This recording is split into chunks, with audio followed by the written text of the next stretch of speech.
పోయిన భాగంలో మనము వాల్మీకి మహర్షి నారదుణ్ణి అడిగిన 16 లక్షలను అడిగినటువంటి మనిషి ఎవరైతే ఉంటారో అతని గురించి ఎక్స్ప్లెయిన్ చేయమని చెప్పేసి అతని గురించి చెప్పమని చెప్పారనమాట. అయితే నారద మహర్షి చెప్పాడు, ఓకే. కానీ ఇక్కడ అంతకుముందు వాల్మీకి మహర్షి తపస్సు చేయకముందు వరకు కూడాను నారద మహర్షి ఎవరో వాల్మీకి తెలియదు, అవునా కదా? అయితే ఇప్పుడు ఆ వాల్మీకి మహర్షికి ప్రశ్నలు అడిగా చెప్పాడు. కానీ ఇక్కడ సాధన గురించి మనం ఒకసారి మాట్లాడుకుందాం. వాల్మీకి ఎటువంటి సాధన చేశాడు, ఎటువంటి భక్తి చేశాడు అని ఆ విషయాన్ని మనం మాట్లాడుకుందాం. ఇప్పుడు వాల్మీకి మహర్షి భక్తి చేశాడు అనుకుంటే కనుక మనం కూడా చేస్తుంటాం భక్తి. వాల్మీకి చేశాడు భక్తి, మనం కూడా చేసాం భక్తి. వాల్మీకి రామనామం చేశాడు, మనం కూడా రామనామం చేశాం. కానీ వాల్మీకి మనకి ఉన్న తేడా ఏంది అని ఒకసారి ఆలోచించుకోవాలి. ఎందుకంటే వాల్మీకి రామాయణం అనేది కేవలం ఒక బుక్లా కాకుండా, ఒక పుస్తకంలా కాకుండా, ఒక కథలా కాకుండా మనం దాన్ని మన జీవితానికి ఎట్లా ఉపయోగించుకోవాలో అన్న విధంలో మనం డిస్కస్ చేయబోతున్నాం. కాబట్టి ఇది ఆ కొనలో చూద్దాం ఒకసారి. భక్తి అందరు చేస్తారు, భక్తి సాధన అందరు చేస్తారు. కానీ భక్తిని హృదయంతో ఎంతమంది చేస్తారు? హృదయంతో చేసే వాళ్ళు ఎంతమంది? అయితే చాలామంది జపము, ధ్యానము, సంకీర్తన, నామ సంకీర్తన, భజన ఇవన్నీ చేస్తూ ఉంటారు. కానీ వాళ్ళు చేసే సాధనలో ఎటువంటి భావం ఉంది, ఎటువంటి హృదయం ఉంది, వాటి వెనుక హృదయం ఏ విధంగా ఉందా అనే విషయాన్ని మనం ఆలోచించాల్సి వస్తుంది.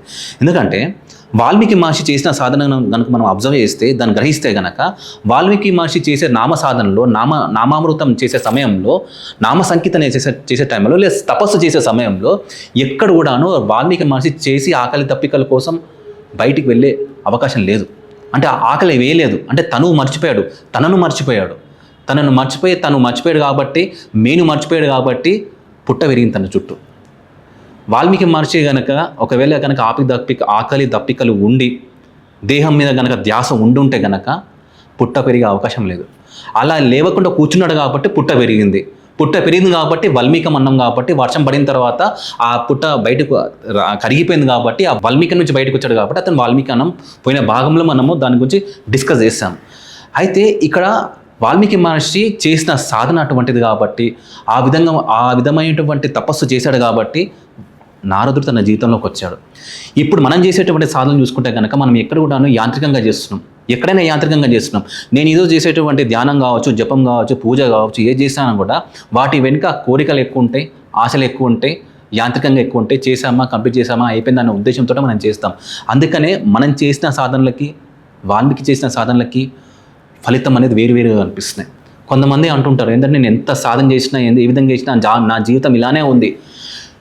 ఎంత భగవంతుని వేడుకున్నా, కొన్ని సంవత్సరాలుగా తరబడి సాధన చేసినా కానీ వాళ్ళు ఎక్కడున్నారో అక్కడే ఉంటారు వాళ్ళు. ఎందుకంటే మనం చేసే సాధనలో భావం లేదు, మనం చేసే భక్తిలో హృదయం అనేది లేదు. అందుకనే మనం ఎక్కడున్నామో అక్కడ ఉంటాం. శాంతి అనేది లేదు, తృప్తి అనేది అసలే లేదు. అందుకనే వాల్మీకి మహర్షి రామాయణాన్ని రాయడానికి అర్హత సంపాదించుకున్నాడు. అది ఎలా సంపాదించుకున్నాడో ఈరోజు ఈ భాగంలో మనం చూద్దాం ఒకసారి. అయితే మనం అనుకున్నట్టుగా పోయిన భాగంలో రామాయణం సంక్షిప్తంగా నారద మహర్షి చెప్పాడు అనమాట. చెప్పిన తర్వాత ఆ రామాయణం ఒక్కసారి చెప్పిన తర్వాత, సంక్షిప్త రామాయణం చెప్పిన తర్వాత వాల్మీకి హృదయంలో ఒక శాంతి అనేది నెలకొంది, తృప్తి అనేది నెలకొంది. కంఠావరాధ, రోమాన్స్, అశ్రుభి, ఒక్కసారి కంఠం గద్గదం అయిపోయింది. ఆనందంతో అశ్రువులు కారుతున్నాయి కళ్ళెంబటి నుంచి. ఆ ఆనందం ఎప్పుడైతే వాల్మీకి మహర్షి హృదయంలో వచ్చిందో అక్కడే అర్థమైపోతుంది కథ యొక్క ఫలితం అనేది దక్కిందని అర్థం. ఎవరికైతే హృదయం అనేది రామాయణం విన్న తర్వాత, రామకథ విన్న తర్వాత హృదయం కనుక పవిత్రత చెందిందనుకో, తృప్తి చెందిందనుకో, వాళ్ళ జీవితంలో ఫలితం అందబోతుందని అర్థం, వాళ్ళు అందుకున్నారని అర్థం సింపుల్గా చెప్పాలంటే. సో అక్కడ వాల్మీకి మహర్షి తృప్తి చెందాడు, ఆనందంతో ఉన్నాడు. ఇక్కడ వాల్మీకి మహర్షి అడుగుతాడు అనమాట, ఎవరిని? నారదుని అడుగుతాడు. స్వామి, మీరు నాకు చెప్పారు మహర్షి, నాకు ఈ కథ వినగానే ఎంతో గగురుపాటు చెందింది, ఆనందం కలిగింది కాబట్టి ఒకసారి మీ పాదసేవ నేను చేసుకుంటా అంటాడు అనమాట. ఈ పాదసేవ చేసుకుంటా అన్నప్పుడు నారద మహర్షి ఓకే అంటాడు, గో హెడ్ అంటాడు, చేసుకుంటాడు, పాదసేవనం చేసుకుంటాడు అనమాట. ఈ పాదసేవనం చేసుకునే క్రమంలో ఈయన ఆనందంగా ఉంటాడు, ఆయన ఆనందంగా ఉంటాడు. కానీ వెళ్ళిపోతుంటాడు నారద మహర్షి. ఇక్కడ వాల్మీకి మహర్షి రాస్తాడు ఒక మాట.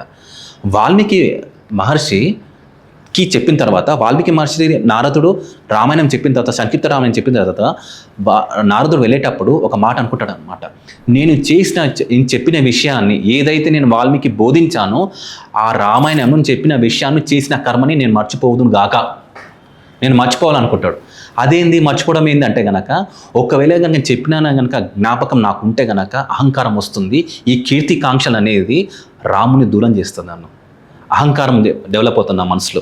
అందుకని నేను ఏది కూడాను, మహాత్ములు ఎవరైనా అంతే, వాళ్ళు ఏదైనా వాళ్ళ ద్వారా కనుక మంచి కార్యం జరిగిందంటే కనుక వాళ్ళు చేసిన కార్యం మర్చిపోతారు. వాళ్ళ ద్వారా కనుక చెడు కార్యం ఉంటే కనుక దాన్ని వాళ్ళు గుర్తు చేసుకుంటారు. ఎందుకంటే మళ్ళీ చేయకూడదు అని చెప్పేసి. ఎప్పుడైనా సరే నేను చేసిన పని కనుక నాకు జ్ఞాపకం వచ్చిందంటే కనుక, జ్ఞాపకం పెట్టుకున్నంటే కనుక అహంకారం జనిస్తుంది. అహంకారం వచ్చిందంటే కనుక భగవంతుని ఖచ్చితంగా దూరం అయిపోతాం. అందుకనే మహాభారతంలో ఒక విషయం ఉంటుంది. ఏముంటుందంటే కనుక, ఎవరైతే తన ఆత్మ స్తుతి చేసుకుంటారో, అంటే తనను తాను ఎవరైతే పోరుకుంటాడో అది ఆత్మహత్యతో సమానం. ఎవరైతే ఇతరుని పరనింద చేస్తారో అది హత్యతో సమానం. ఈ విధమైనటువంటి విషయాలతో సాధకుడు తన జీవితాన్ని గడుపుతాడు కాబట్టి వాళ్ళని సాధకులు అంటాం. నారద మహర్షి గొప్ప సాధకుడు కాదు అసలు, ఆయన మహర్షి, ఆయన ఒక దైవాంశ సంభూతుడు. ఎందుకంటే వాల్మీకి మహర్షికి ఒక్కడికే కాదు స్ఫూర్తిని ఇచ్చింది, వ్యాస భగవాన్ కూడా భాగవతం రాయడానికి స్ఫూర్తి ఇచ్చాడు అతనే. ధ్రువునికి తపస్సుకి చేయడానికి ప్రకోపించింది కూడా తనే, తనకు సపోర్ట్ చేసిన తనే, ఉత్సాహం ఇచ్చింది తనే. అందుకనే నారద మహర్షి ఎందరో జీవితాలు మన పురాణాల్లో కానీ, మన జ్ఞానంలో కానీ, మన సనాతన ధర్మంలో అందరికంటే ముఖ్యమైనటువంటి పాత్ర పోషించింది ఎవరైనా ఉందంటే కనుక అదే నారదుడే. కాకపోతే మన సినిమాల్లో మనకి ఏం చూపిస్తారంటే నారదుని ఒక కాన్ఫ్లిక్ట్ పర్సన్ లాగా, ఒక కామెడియన్ లాగా, లేకపోతే గొడవలు పెట్టేలాగా చూపిస్తారు. కానీ అది కాదు. ఒక ధ్రువునికి భక్తి భావన పెంపొందించినవాడు, ప్రహ్లాదుడికి జ్ఞానబోధ చేసినవాడు, వాల్మీకి మహర్షికి మొదటగా రామాయణం చెప్పినవాడు తానే కాబట్టి, అట్లాగే వ్యాసునికి భాగవతం చెప్పడానికి ఉత్సాహం చూపించినవాడు తానే కాబట్టి, అందుకని నారద మహర్షి మహా జ్ఞానం, నాదం దదాతి నారద, అంటే జ్ఞానాన్ని ప్రసాదించేవాడు నారదుడు. సో ఇది జరిగింది. నారదుడు చెప్పాడు, జ్ఞానాన్ని బోధించాడు, రామాయణం సంక్షిప్తంగా 100 శ్లోకాల్లో చెప్పాడు కాబట్టి నారద మహర్షి వెళ్ళిపోయాడు. వెళ్ళిపోవడం అంటే ఎలా ఉంటుందంటే తెలుసా, జనరల్గా మళ్ళీ ఒకసారి మనం డిస్కస్ చేసుకుంటే కనుక, ఒక ట్రక్ పోయిందంటే కింద దాని ఒక జాడలు కనిపిస్తాయి. అదే కనుక ఒక పక్షి పోయింది అనుకోండి, కింద మనకి జాడలు ఏమైనా కనిపిస్తాయా, ఆనవాళ్ళు ఏమైనా కనిపిస్తాయా? అట్లాగే మహర్షులు కానీ, సంతులు కానీ, సాధులు కానీ వాళ్ళు చేసిన కర్మల వెనుక అహంకారం, గుర్తులను లేకుండా వాళ్ళు చరిస్తారు అనమాట. ఇది వాళ్ళకి మనకున్న తేడా. అయితే విషయం ఏంటంటే, ఇక్కడ నారద మహర్షి వాల్మీకి ఇంకా మహర్షి కాలేదు, ఇంకా వాల్మీకి బోధించిన తర్వాత నారద మహర్షి వెళ్ళిపోయిన తర్వాత ఆనందంతో ఉంటాడు కాబట్టి, అదే తన్మయతలో ఉంటాడు కాబట్టి, రామకథ తన జీవితంలో ప్రభావం చూపిస్తుంది కాబట్టి వెళ్ళిపోతుంటాడు. ఇక్కడ ఇంకో విషయం చెప్పాలి మీకు నేను. నారద మహర్షిని ఎప్పుడైతే వాల్మీకి అడుగుతాడో, నాకు 16 లక్షల సత్యసంధుడు, జితక్రోధుడు, దయాస్వరూపుడు, యుద్ధంలో కనుక తను నిలబడితే కనుక దేవత తనను చూసి, దేవతలు సైతం చూసి భయపడతాడో, అటువంటి వాడి గురించి చెప్పని 16 లక్షలను అడుగుతాడు కదా. అడిగినప్పుడు నారదుడు మహర్షి చాలా ఆనందపడతాడు అనమాట, ఆనందంతో ఉప్పొంగిపోతాడు. ఇటువంటి ప్రశ్నలు వేయాలంటే సామాన్యుడికే కాదు, అతను చేసిన తపస్సు యొక్క ఫలితమే ఈ ప్రశ్న అడిగేలాగా చేస్తుందని చెప్పేసి తను ఆనందపడిపోతాడు అనమాట. అంటే మన జీవితంలో సాధన బాగా చేసుకున్నామంటే, మన జీవితంలో కనుక తపస్సు కనుక చేసుకుంటే కనుక మనసు అనేది నిర్మలంగా తయారవుతుంది. దానికి ఇప్పుడు తార్కాణంగా ఇప్పుడు జరగబోయే సన్నివేశమే మెయిన్లీ. అయితే అయిపోతుంది, నారద మహర్షి వెళ్ళిపోతాడు, వీళ్ళు ఆనందంగా ఉంటారు. వీళ్ళు ఆశ్రమం విడిచిపెట్టి బయటికి స్నానం చేయడానికి వెళ్తుంటారు అనమాట. వాల్మీకితో సహా తన శిష్యుడు భరద్వాజంతో సహా ఇద్దరు వెళ్తుంటారు అనమాట. వాళ్ళు నడుచుకుని తమసా నది తీరానికి వెళ్ళి స్నానం చేయడానికి వెళ్తుండేటప్పుడు, ఆ తమసా నది తీరం దగ్గర ఒక్కసారి వాల్మీకి దాన్ని చూడగానే ఒక ఆలోచన వచ్చింది, ఒక ఫీలింగ్ కలిగింది.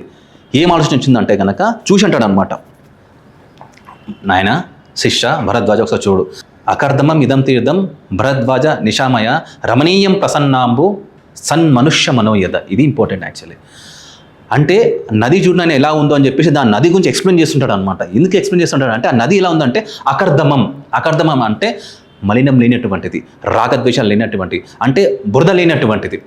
అకర్దమం ఇదం తీర్థం అంటే, అకర్దమం అంటే బురద లేనటువంటిది, సింపుల్గా చెప్పాలంటే. తీర్థం అంటే నీళ్లు. భరద్వాజ నిశామయ అంటే భరద్వాజ పేరు, నిశామయ అంటే చూడునాయన అని చెప్పేసి. చూడునాయన, ఈ జలం ఏదైతే ఉందో అది అకర్దమం ఉంది, అంటే మలినం లేనటువంటిదిగా ఉంది, మలినం లేదు, బురద లేదు. నెక్స్ట్ రమణీయం ప్రసన్నాంబు, సుస్పష్టంగా కనిపిస్తుంది, ప్రసన్నంగా కనిపిస్తుంది. ఎలా కనిపిస్తుంది? సన్మనుష్య మనోయద. సన్మనుష్య అంటే సత్పురుషుల మనస్సు ఎలా ఉందో ఆ విధంగా ఉందని చెప్తున్నాడు అనమాట. అయితే ఇక్కడ ఒక విషయం అర్థం చేసుకోవాలి. అకర్దమం అంటే ఏంటి? అది చెప్పాల్సిన అవసరం ఏముందంటే, అకర్దమం అంటే ఏంటంటే మన జీవితానికి తాత్వికంగా ఆధ్యాత్మిక విషయంలో చూసుకుంటే కనుక ఇది ఎలా ఉందంటే, సత్పురుషుల మనస్సు ఏ విధంగా ఉంటుందో ఆ విధంగా ఉందంటే వాళ్ళ జీవితంలో అకర్దమం అంటే బురద అనేది ఉండదు. బురద అంటే పంకం, మలినం, అజ్ఞానం అనే పంకం అనే వాళ్ళ జీవితంలో ఉండదు, వాళ్ళ హృదయంలో ఉండదు. నెక్స్ట్ రమణీయం ప్రసన్నం అంటే ఆలోచనలో అనే అలజడి అనేది ఉండదు వాళ్ళ జీవితంలో. సన్మనుష్య మనోయత, సత్పురుష మనసులా ఉంది. అయితే ఇక్కడ క్వశ్చన్ ఏంటంటే, సత్పురుషులు అంటే ఎవరు అంటే ఆయన చెప్తుంటాడు. సత్పురుషులు ఎవరు అంటే ఏ విధంగా అయితే ఆదిశంకరాచార్య మనస్సు ఉందో, ఎక్కడైతే మన స్వామి వివేకానంద మనసు ఎలాగైతే ఉందో, నారద మహర్షి మనసు ఎలాగైతే ఉందో, వాటి యొక్క మనస్సులాగా ఈ నది అనేది ఉందని చెప్తాడు. అంటే ఇక్కడ నది చెప్పడానికి వాళ్ళందరిని చూశాడు అతను. వాళ్ళ మనసులాగా ఉందని చెప్తున్నాను, వాళ్ళ హృదయంలాగా ఉందని చెప్తున్నాను.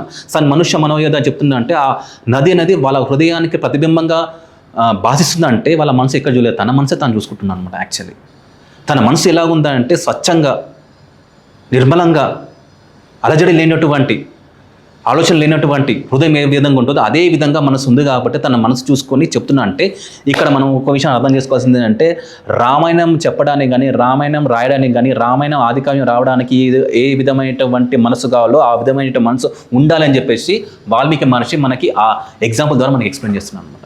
ఇది దీని యొక్క మెయిన్ ఉద్దేశం అనమాట. చూస్తాడు, ఎక్స్ప్లెయిన్ చేస్తాడు, చూపిస్తాడు. భరద్వాజ తన శిష్యుడైనటువంటి వాడు చూసి తను ఇంకోలాగా అర్థం చేసుకుంటాడు. ఏంటంటే బురద పంకం అయితే ఉండదు, నా గురుదేవునికి అయితే ఉండే అవకాశం లేదు కాబట్టి చెప్తున్న దాని అర్థం ఏంటి అంటే మన మనసు కూడా అలానే తయారు చేసుకోవాలని ఉద్దేశం అనమాట. గురువు ఎప్పుడు చెప్పినా మన సనాతన ధర్మం ఎలా ఉంటుందంటే కనుక, గురువు ఎప్పుడు కూడా ఏది చెప్తున్నా సూక్ష్మంగా చెప్పేటువంటి బుద్ధి కలవాడు గురువు. ఆ విషయాన్ని సూక్ష్మంగా గ్రహించేవాడు శిష్యుడై ఉండాలి. దీని ముఖ్య ఉద్దేశం అనమాట. అయితే చెప్తాడు భరద్వాజ శిష్యునికి చెప్పిన తర్వాత, స్నానానికి నదికి వెళ్ళిన తర్వాత ఒక్కసారి స్నానం చేస్తుంటే పైన ఒక చెట్టు మీద ఉన్నటువంటి 2 పక్షులు చూస్తాడు అనమాట, క్రౌంచ పక్షులు. అవి ఎలా ఉన్నాయి అంటే కనుక ఒక మంచిగా కామమోహితమై ఉన్నాయన్నమాట, ఒక కాంజుకేషన్లో ఉన్నాయన్నమాట, ఒక ఫీలింగ్లో ఉన్నాయన్నమాట, అటాచ్మెంట్లో ఉన్నాయన్నమాట. అదే సమయంలో ఒక్కసారి బాణం వచ్చి ఒక పక్షికి తగిలితే కనుక ఆ పక్షి కింద పడి గిలిగిలిలో కొట్టుకుంటూ చనిపోతుంది అనమాట. ఆ పక్షి మగ పక్షి. ఆ పక్షి చుట్టూరు కూడా ఒక ఆడపక్షి తిరుగుకుంటూ ఏడుస్తూ ఉంటుంది అనమాట. ఈ సన్నివేశం చూసినటువంటి వాల్మీకి హృదయం ద్రవించి ఒక్కసారి అటువైపు చూస్తాడు అనమాట. అటువైపు చూడగానే బోయవాడు ఎవడైతే బాణం విసిరాడో ఆ బోయవాడి వైపు చూసి శాపం ఇస్తాడు అనమాట. మా నిషాద ప్రతిష్టాం త్వాం అగమ శాశ్వతి సమాహ యత్ క్రౌంచమిదునాథ్ ఏకం అవధీహి కామమోహితం.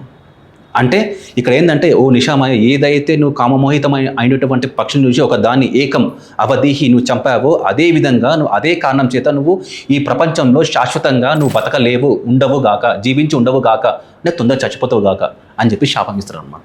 వాల్మీకి మహర్షి ఆ బోయవానికి శాపం ఇచ్చాడు. ఓకే, మనకు అర్థం చేసుకున్నాం. శాపం ఇవ్వడం వల్ల తను చనిపోవాలని చెప్పేసి ఎక్కువ రోజులు బతకకుండా ఉండును గాక అని చెప్పి శాపం ఇస్తాడు కాబట్టి మనకు అర్థమైంది. ఓకే, కానీ ఇక్కడ మనం అర్థం చేసుకోవాల్సిన విషయం ఏంటంటే, వాల్మీకి ఎవరు? ఒక మహర్షి. మనుష్య మనోయద అని ఇందాక మనమే అనుకున్నాం. అటువంటి మహర్షులకి కోపం అనేది ఎంతవరకు కరెక్ట్? కోపం రావడం అనేది ఎంతవరకు కరెక్ట్? మహర్షులు అనేవారు జిత క్రోధులు కదా, మహర్షులు అనేవారు కోపాన్ని జయించాలి కదా, ఇంద్రియ నిగ్రహం ఉన్నవాళ్ళు కదా మహర్షులు. ఒకవేళ కనుక వాళ్ళకే కనుక కోపం వస్తే కనుక మనకి వాళ్ళకి తేడా ఏముంది? ఇప్పుడు మనం కూడా కోపం వస్తే మనం కూడా శాపాలు ఇస్తాం. చెప్పాలంటే ఏం శాపాలు ఇస్తాం? అంత పెద్ద పెద్ద శాపాలు ఫలిస్తే లేదా వేరే విషయం, కానీ మనమైతే అంటాం ఏదో ఒకటి, నువ్వు అనుకున్న పని నేను అనుకున్న పని నువ్వు చేయలేవు కాబట్టి, నన్ను నిందించావు కాబట్టి, నన్ను హర్ట్ చేసినావు కాబట్టి నీకు ఇది రాకుండా పోవును కాక, నువ్వు నాశనం కాక, ఇవి సంథింగ్ అని చెప్తుంటాం మనం. సో ఇప్పుడు మనం కూడా ఇస్తున్నాం కదా, ఆయన కూడా ఇచ్చాడు కదా, మరి ఆయనకి మనకు సంబంధం ఏమి, ఆయనకి మనకు పోలిక లేదా అంటే గనక ఈ యొక్క శ్లోకాన్ని కనుక మనం అబ్జర్వ్ చేస్తే, గ్రహిస్తే గనక వాల్మీకి మహర్షి పోయేవానికి శాపం ఇచ్చాడా లేకపోతే రాముని స్తుతించాడా అనే డౌట్ వస్తుంది. ఎందుకంటే సంస్కృతంలో ఉన్న గొప్పతనం అదే. ఇక్కడ ఏం చెప్పాడు? అక్కడ ఏదో మా నిషాద ప్రతిష్టాం త్వం అగమః శాశ్వతి సమాహ యత్ క్రౌంచమిదునాం ఏకం అవధీహి కామమోహితం అని ఎట్లయితే ఇచ్చాడో, అదే శ్లోకం కనుక మనం పట్టుకుంటే కనుక అది స్తుతిలాగా మారింది. ఎట్లంటే మా అంటే లక్ష్మీదేవి, నిషామయ అంటే నివసించే లక్ష్మీదేవి. ఎక్కడ? హృదయంలో. అంటే లక్ష్మీదేవి విష్ణుమూర్తి హృదయంలో నివసించేటువంటి లక్ష్మీదేవి అయినటువంటి త్వం అంటే విష్ణుమూర్తి, త్వం అగమాహ అంటే విష్ణుమూర్తి అయినటువంటి ప్రతిష్టాం అని కాకుండా ఇక్కడ క్రౌంచ పక్షులు అన్నారు కదా. క్రౌంచ పక్షులు అంటే ఎవరు? వక్రబుద్ధి కలిగిన వాడు, వక్రబుద్ధి కలిగినటువంటి రావణాసురుడు. ప్రతిష్టాం అంటే శాశ్వతి సమాహ అంటే వాడిని చంపేసి శాశ్వతంగా ప్రతిష్ట అంటే శాశ్వతంగా ఎక్కువ కాలాల పాటు ప్రతిష్ట అంటే కీర్తి ప్రతిష్టలు పొందుతూ ఉండువుగాక, సమాహ ఎక్కువ సంవత్సరాలు ఉండువుగాక అని చెప్పేసి. అంటే సింపుల్గా చెప్పాలంటే క్రౌంచ పక్షులు అయినటువంటి వక్రబుద్ధి కలిగినటువంటి రాక్షసుల్ని జంట అయినటువంటి క్రౌంచపక్షులు జంట అయినటువంటి రాక్షసులు అయినటువంటి రావణాసుని కామమోహితుని అయినటువంటి రావణాసుని చంపేసి నువ్వు కీర్తి ప్రతిష్టలు పొందావు, శాశ్వతంగా కొన్ని సంవత్సరాల పాటు కీర్తి ప్రతిష్టలు పొందుదువు గాక అని చెప్పేసి శ్రీరాముని స్తుతించినట్టు ఈ శ్లోకము మనకు కనిపిస్తుంది అనమాట. అంటే ఇది స్తుతి చెప్పాలంటే. అంటే మనుషుల నుంచి ఏది వచ్చినా అని కూడా, మనుషుల నుంచి ఏది తిట్టినా అని కూడా అది మనకి ఒక ఆశీర్వాదమే, లేదంటే ఆ స్తుతియే అని దీని ప్రకారంగా మనం చూసుకుంటే కనుక మనకు అర్థమవుతుంది అనమాట.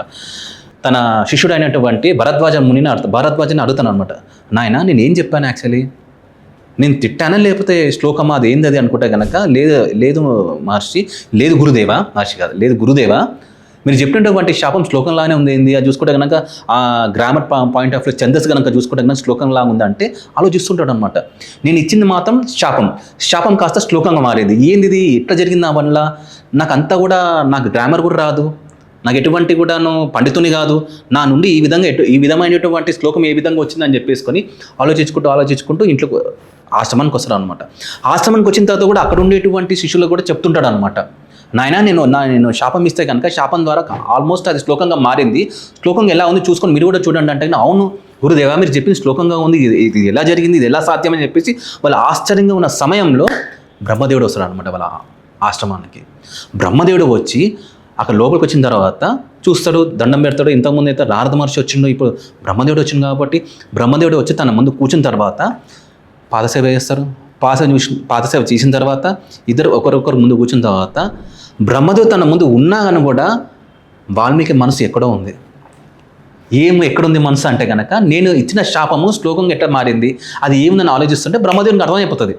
నాయన ఏం ఆలోచిస్తున్నావు నువ్వు అంటే ఏం చెప్పడు, నాకు అర్థమైంది, నీ నుండి వచ్చినటువంటి శాపం ఆ శ్లోకంగా ఎట్లా మారిందో అనుకుంటున్నావా, అది నా దయ వల్ల వచ్చింది అంటాడు. నా అనుగ్రహం వల్ల నీకు వచ్చింది అది, సో నా దయ వల్ల నీకు వచ్చింది కాబట్టి నా దయ వల్లనే నువ్వు ఇప్పుడు రామాయణం రాయబోతున్నావు అంటాడు అనమాట. శ్రీమద్ రామాయణాన్ని రాయి, ఎందుకంటే ఈ కావ్యం అనేది ఎంతోమందికి ఉపయోగపడుతుంది కాబట్టి నువ్వు రాయి మహర్షి, నువ్వు రాయి. ఇక్కడ ఇస్తాడనమాట టైటిల్ అనమాట, హే మహర్షి నువ్వు రాయి అంటాడు అనమాట. అంటే ఇక్కడ విషయం ఏంటంటే, మహర్షి కానివాడు కావ్యాన్ని రాయకూడదు అంటాడు అనమాట. మహర్షి కానివాడు కావ్యాన్ని రామాయణాన్ని రచించకూడదు అని చెప్పేసి చెప్తారు అనమాట. అందుకని మహర్షి నువ్వు రాయమంటాడు అనమాట. సో రాయాల్సిన అవసరం వచ్చినప్పుడు అలాగే బ్రహ్మదేవ అలాగే దేవ రాస్తానని చెప్పేసి దండం పెట్టిన తర్వాత సరే రాయని చెప్పేసి వెళ్ళిపోయేటప్పుడు మళ్ళీ అక్కడ ఆగుతాడు. ఎందుకంటే హే మహర్షి, వాల్మీకి మహర్షి, నువ్వు రాయబోయేటువంటి కావ్యము ఆది కావ్యం, ఇంతవరకు నువ్వు రాసిన కావ్యము నీకు మించిన కావ్యం ఇంకా ముందర ఉండవద్దు, ఎందుకంటే నువ్వు రాసేది ఆది కావ్యం. దాని తర్వాత ఎన్నో కావ్యాలు వచ్చినా కూడా ఆది కావ్యమై అనేటువంటి రామాయణాన్ని మాత్రం మించేటువంటి రామాయణం కావ్యం ఇంక ఏది ఉండదు. దాని బేస్డ్ మిగతా రామాయణాలు వచ్చాయి, 1000 రామాయణాలు వచ్చినాయి ఆటోమేటిక్గా. కానీ అవన్నీ మూలమైనటువంటి వాల్మీకి రామాయణాన్ని ఆధారంగా చేసుకుని వచ్చినటువంటి రామాయణాలు ఇవన్నీ కూడాను. కానీ రామాయణానికి మించిన కావ్యం ఎందుకు లేదు ఇక్కడ? ఆ కథలు ఏదైనా కావచ్చు, అది ఇమాజినేషన్ కావచ్చు, ఏదైనా కావచ్చు, ఎందుకు రాయలేకపోయారంటే కనుక రాముడు లాంటి పాత్ర మనకి ఇంకా లేదు. అటువంటి షోడశ కళలో ఉన్నటువంటి పాత్ర ధర్మం పరంగా కానీ, ఆచరణ పరంగా కానీ, మాటల విధంగా కానీ, ధర్మానుష్ఠంలో కానీ, సత్యసంధుడు కానీ, ఇవన్నీ 16 లక్షలు చూసుకుంటే కనుక అటువంటి పాత్ర ఈ భూదేవి చూలేదంటాడు అనమాట. వాల్మీకి మహర్షి అంటాడు ఈ మాట. అందుకనే రామాయణం కంటే కూడాను ఏది కూడా తనను మించి లేదు కాబట్టి అన్నిటికంటే ముందు కావ్యం దాని ఆది కావ్యం అన్నమాట. అందుకే రామాయణం ఆది కావ్యం.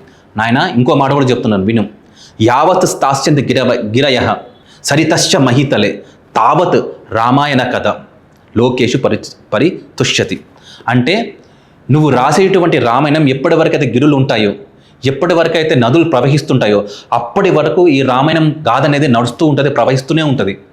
అంటే గిరులు అంటే ఏంటి, నదులు అంటే ఏంటి? అంటే ఈ రామాయణం అనేది గిరులక లేదంటే నదిక కాదు. గిరులు అంటే సత్యం, నది అంటే ధర్మం. ఎప్పటివరకైతే సత్యము ధర్మం ప్రవహిస్తుంటుందో అది ఉన్నంత వరకు, సత్యము ధర్మము ఉన్నంత వరకు ఈ సమాజంలో, ఈ సృష్టిలో అప్పటి వరకు రామాయణం కథ నడుస్తూనే ఉండేది. ఎప్పుడు వచ్చిన రామాయణం మనకి? ఎప్పుడో త్రేతాయుగంలో రాసినటువంటి రామాయణం, ఎప్పుడో త్రేతాయుగంలో రచించినటువంటి ఆది కావ్యం ఇప్పటికీ మనము చదువుతున్నాం, ఇప్పుడు మాట్లాడుకుంటున్నాం, ఇక ముందు కూడా మాట్లాడుకోబోతాం అన్నమాట, వినబోతారు అన్నమాట. అందుకనే రామాయణం అనేది ఒక దేశానికి కాలానికి పరిమితం కాకుండా సత్యం ఉన్నంత వరకు, ధర్మం చెలించినంత వరకు ఉంటుంది. అంటే గిరి అంటే ఏంది? అచలం. అచలం అంటే ఏంది? చలం అంటే చలించేది, అచలం అంటే చలించకుండా స్థిరంగా నిలబడే దాన్ని మనం గిరి, దాన్ని మనం సత్యం అంటాం అన్నమాట. సత్యం ఎప్పుడూ మారదు, ధర్మం కాలానికి దేశాన్ని బట్టి మారుతూ ఉంటుంది అనమాట. అందుకే నది ప్రవహిస్తూ ఉంటుంది. అందుకే నదిని ధర్మంతో పోలుస్తాము, గిరిని సత్యంతో పోలుస్తాం అనమాట. సత్య ధర్మాలు ఎప్పటివరకైతే ఉంటాయో నీ రామాయణ గాథ అనేది నడుస్తూనే ఉంటుంది అని చెప్పేసి బ్రహ్మదేవుడు చెప్తే ఇంకో మాట కూడా చెప్తాడు, హే వాల్మీకి మహర్షి, నువ్వు రాసేటువంటి రామాయణం ఏదైతే నా కొడుకు వచ్చి నీకు చెప్పాడో 100 శ్లోకాల్లో, అదే శ్లోకంలో అదే 100 శ్లోకాల్లో దాన్ని ఎక్స్పాండ్ చేయంటాడు అనమాట. ఎట్లా ఎక్స్పాండ్ చేస్తావు, ఏ విధంగా చెప్తావు, నీకు ఎవరు చెప్పేవాళ్ళు ఉంటారు? లేదు, నేను నీకు అనుగ్రహాన్ని ఇస్తున్నా, నీకు నువ్వు అనుగ్రహిస్తున్నా, నీకు వరం ఇస్తున్నా. ఏంటంటే నువ్వు స్మరణ మాత్రమే ఒక్కసారి నువ్వు కళ్ళు మూసుకుంటే కనుక అక్కడ ఏమేమి జరిగింది, ఇలా జరిగింది, తెర మీ ముందు పడిపోతుంది. ఆ తెరని బేస్ చేసుకుని, ఆ తెరని ఆధారంగా చేసుకొని నువ్వు చెప్పు నాయన అంటాడు, రాయి నాయన అంటాడు వాల్మీకి రామాయణాన్ని. అంటే ఎట్లా అంటే కేవలం ఒక తెరలాగా సినిమాలా కనిపించడమే కాకుండా అక్కడ ఉన్నటువంటి పాత్రలు ఏవైతున్నాయో ఆ పాత్రలో మనసులో ఉండేటువంటి భావాలు కూడా తెలుసుకునే రాయి. నీకు అర్థమవుతుంది. ఫర్ ఎగ్జాంపుల్ వాలి వధ ఉంది. వాలిని రాముడు చంపేటప్పుడు వాలి యొక్క మనస్తత్వం ఏంది, వాలి ఏం ఆలోచిస్తున్నాడు అని సూక్ష్మంగా కూడా నీకు అర్థమయ్యేటట్టుగా ఆ వరాన్ని నీకు ఇస్తున్నా అని చెప్పేసి చెప్తాడు అనమాట. అందుకే ఇప్పుడు కైకేయి కూడా ఏదైతే వెళ్ళి మన దశరథ మహారాజుకి వెళ్ళి 3 వరాలు అడిగిందో ఆ వరాలు వెనుక అడగడం వెనుక ఉన్న ఉద్దేశాన్ని వాల్మీకి తెలుస్తుంది.